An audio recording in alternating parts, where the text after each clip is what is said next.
The times, they are changing. Are you? Aren't we all? Despite all the changes that we have been through, there is still resistance to change, because change is frustrating. It causes anxiety. We're moving into the unfamiliar. We feel stressed. Often it causes problems, and very often it costs money in the short term. But in the long term, there's growth, and we create the new. So we're going to experience a little bit of change. What I want you to do is take the pencil that's on your table, and wherever you have some clear space on the back of your agenda, would you sign your name the way you do when you sign those Visa receipts? You're good at that. A lot of experience. Go ahead and sign your name.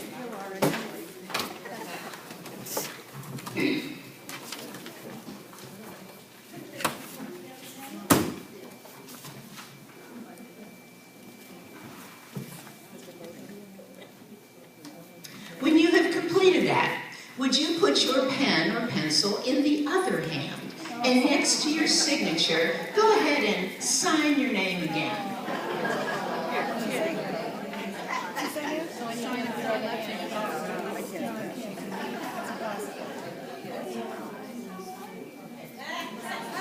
Yeah, you're right.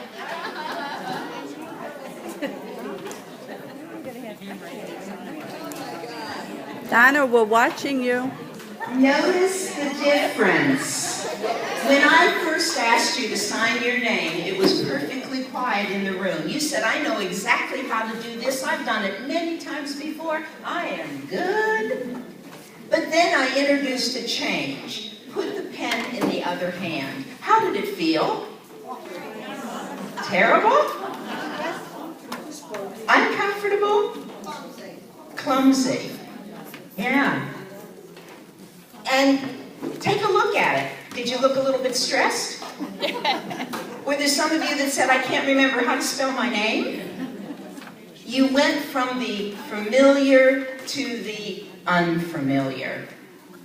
Keep in mind, there's three kinds of people when it comes to change, and we can be any one of them. There is green light, yellow light, and red light. The green light people are ready to go. You mention a change, they get on board, they don't even know where they're going. They're encouraged, they're excited. The yellow light people, they're a little bit cautious. They're saying, give me some more information. They ask a bunch of questions. They want to know if it's been tried before. The red light people say, not over my dead body. How do you help yourself during times of change? You help yourself by, on a regular basis, stretch out and try something new, even when you don't have to. Invite change in your life. It builds your confidence. The more rigid we are, the more repetitive our behaviors, the harder it is when change comes in our life, often that we did not ask for. And make sure you have a positive support system. You know, those are people who are always in your corner. If you are around people that are kind of negative, you need support going through change. You need lifted, and they draw you down. So remember, when you're experiencing change, whether it be technological change, personal change, social change, you always hold on to your values. Your values keep you grounded. You know what's important to you. You know what your priorities are. You hold on to those as you stretch to try something new. We build walls around ourselves, walls of familiarity, walls of security. Change enters our life, helps us climb over those walls. And I found a poem that talks about that.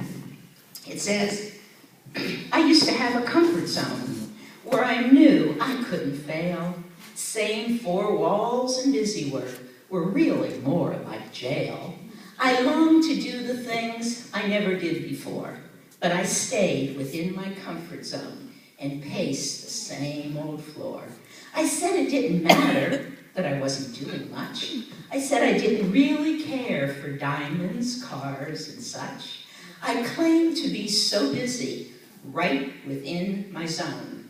But deep inside, I really longed for some victories all my own. I couldn't live my life just watching others win. I held my breath and took a step and let the change begin. I took a step and found new strength I never found before. I kissed my comfort zone goodbye, closed and locked the door. If you are in a comfort zone, afraid to venture out, remember that all winners at one time experienced doubt. A step or two, and words praise, can make your dreams come true. Face the future with a smile. Success is there for you. Wonderful. Very nice.